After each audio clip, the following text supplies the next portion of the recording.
Hello students, today we have to see class 9th subject science lesson number 6 classification of plants. In that between subparts of these lessons is cryptogams. In that between cryptogams we can see here search for a pond with a greenish water. Collect some of the green fibers from the water. विद्यार्थी मित्रों, आज हम class 9 का classification of plants के अंदर देख रहे cryptogams के अंदर क्या बताया कि पॉन्ड्स के अंदर यानी डबका जो रहेगा जहाँ पर पानी जमा है और वो पानी अगर सड़ा हुआ है हरे कलर का दिख रहा है ग्रीनिश वाटर, तो उसमें से कुछ फाइबर कुछ तंतु ऐसा आप उठा कर लाओ और उसको वॉश करो। क्या बोलता है, put the fibres in A petri dish and wash them clean with water, put one of the fibres in A drop of water on a glass slide and spread it out straight. मतलब कि इसको आप लाओ, अच्छी तरीके से धो और उसको पेट्री डिश में धोने के बाद उसको ग्लास पट्टी पर रखो और उसको माइक्रोस्कोप के नीचे अगर आप देखोगे, उसका अगर ऑब्जर्वेशन करोगे तो आपको वो एक फाइबर टाइप दिखेगा। कवर स्लिप रखने के बाद क्लियरिटी उसके अंदर माइक्रोस्कोप में आपको दिखेगी। Do you see the spirally arrange green thread like chloroplast in the cells in that straight fibre. अब इसके अंदर क्लोरोप्लास्ट है इसलिए वो ग्रीन दिखता है और बिल्कुल यानी धागे के जैसा लंबा दिख रहा है। This plant is known as spirogyra और उसकी रचना आपको दिखेगी ऐसी स्पायरोगायरा। आपने अगर माइक्रोस्कोप के अंदर देखा तो आपको इस तरीके की रचना दिखेगी। अब इसका ये जिस गट में आता है उसका नाम क्या है, थैलोफाइटा।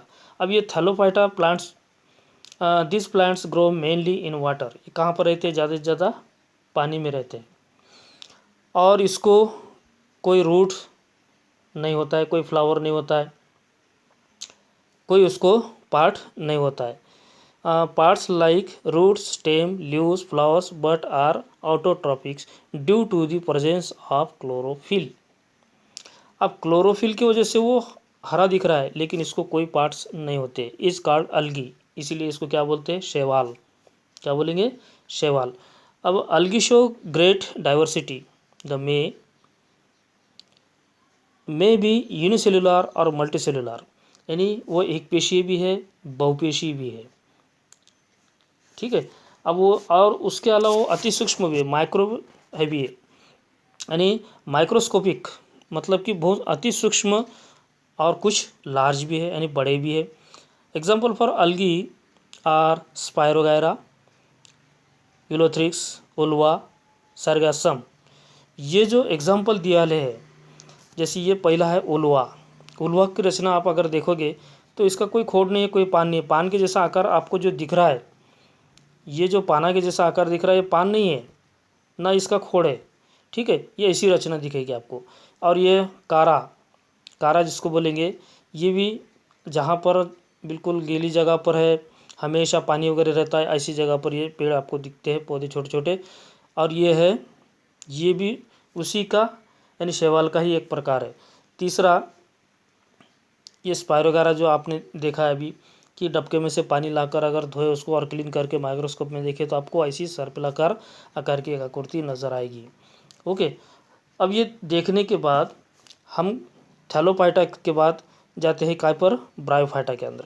अब ब्रायोफाइटा में क्या बताया, you may have seen A lush green soft craft on old walls, यानी कि जो पुरानी दीवारें होती है, ईंटा होते हैं भीगे हुए जिस पर पूरा पानी लग लग कर या खड़क का भाग है, उस पर हरा घास ऐसा जमा हुआ जैसा लगता है, बिल्कुल नरम रेशम जैसा। और अगर उसको आपने खरड़ के ला लिए और पट्टी पर खरड़ के लाकर उसका अगर निरीक्षण करें और फिर चर्चा करें तो आपके ध्यान में आएगा कि उसमें क्या है। तो आप उसको एक नाम दे सकते हैं और वो ग्रुप का जो नाम होगा वो होगा एम्फीबियंस, मतलब उभयचर। उभयचर जैसे हम बेड़ू को बोलते हैं, ज़मीन पर भी रहता है पानी में भी रहता है, वैसे ये भी पानी के अंदर भी बढ़ने वाला शैवाल है और पानी के बाहर यानी जहाँ पर गीली ज़मीन है वहाँ भी बढ़ने वाला है। इसलिए प्लांट किंगडम में इसको रखा गया, लेकिन वो एम्फीबियंस के नाम से। ओके, मतलब ज़मीन और पानी के अंदर दोनों जगह। और इसीलिए तो इसको स्वयंपोषी भी कहा। This plants are thalloid, multicellular and autotrophic. अब ये ऑटोट्रॉपिक भी है, मल्टीसेलुलर भी है। अब इसके बाद they reproduce by spore formation. अब वो क्या निर्माण करती है? प्रजनन के लिए बीजाणु निर्माण करती है। मतलब बीजाणु के द्वारा उसका प्रजनन होता है। रिप्रोड्यूस करना है तो उसको स्पोर यानी छोटे कण तैयार करना पड़ता है। इसके अंदर कोई स्टेम नहीं होता है, कोई फ्लावर नहीं होता है, कोई लीफ नहीं होता है। उसकी रचना भली वैसी दिख रही है, हमको इस आकृति में दिख रही है, स्टेम जैसा लीफ जैसा आकार दिख रहा है, लेकिन वो कुछ भी नहीं होता। वैसा ब्रायोफाइटा में भी नहीं होता है। ये जैसा थैलोफाइटा में वैसे ब्रायोफाइटा में भी कुछ नहीं होता है। और उसके एग्जाम्पल हमारे पास है। और उसके एग्जाम्पल कौन कौन से? एक फ्यूनारिया है, मर्केंशिया, एंथोसिरस है। मॉस को ही फ्यूनारिया कहते हैं। इसको क्या बोलेंगे? फ्यूनारिया। उसके अंदर देखो राइजोइड्स है। अब राइजोइड्स है नहीं क्या, उसको क्या बोलेंगे हम? छोटे छोटे मूलियाँ, जो बारीक जाला होता है मूलियों का। ये मूलियों जैसे तो दिख रहे हैं लेकिन वो नहीं है। ओके, राइजोइड्स है इसको। ये स्टेम जैसा लगता है आपको, स्टाक यानी दांडा, और ऊपर से ये कैप्सूल जहाँ पर उसको फूल आए जैसे लगते हैं, लेकिन फूल नहीं होते। फूल के जैसा वो गांठ आती है लेकिन उसके अंदर फूल नहीं होते। ये चोटी जैसा आकार पाना के जैसा है लेकिन वो लीफ नहीं है। ये भले ही लीफ के जैसा इसकी रचना दिख रही है लेकिन वो लीफ नहीं होती है। ये फ्यूनारिया में। दूसरा है मार्केंशिया, जिसको हम पानफूटी कहते हैं हिंदी में। इसके अंदर भी कैप्सूल भी है और ये स्टाक भी है, डांडा जो बोलते हैं। ये पत्ते को अगर आप ज़मीन के अंदर झाँक दोगे मिट्टी से तो वहाँ पर ये स्टाक पहले निकलता है, फिर कैप्सूल निकलता है, और उसके पेंदे में इस झाड़ के पत्ते को जो है तो छोटे छोटे मूलियाँ ऐसे लगकर, वो राइजोइड्स लगकर वो चिपक जाता है ज़मीन में। ये भले ही लीफ जैसा लगता है, पेज पान के जैसा लगता है, लेकिन उसमें कोई पेज पान नहीं होता है। ओके, अब तीसरी जो है वो है एंथोसिरस। एंथोसिरस के अंदर भी वही कंडीशन है कि आप अगर देखेंगे तो ये लीफ जैसे दिख रहे हैं लेकिन वो लीफ नहीं है, पान नहीं है ना। ये स्टेम जैसे दिख रहा है लेकिन ऐसा कुछ भी नहीं है। ये कैप्सूल जैसा दिख रहा है लेकिन वो फुल्ली परफेक्ट नहीं होता है। सिर्फ वो नज़र आ रहे हैं हमको वैसे, लेकिन वो पार्ट वैसे नहीं होते हैं। लीफ लाइक पार्ट्स यानी पान के जैसे दिखने वाले हैं लेकिन वो उसके एक पार्ट है एंथोसिरस के।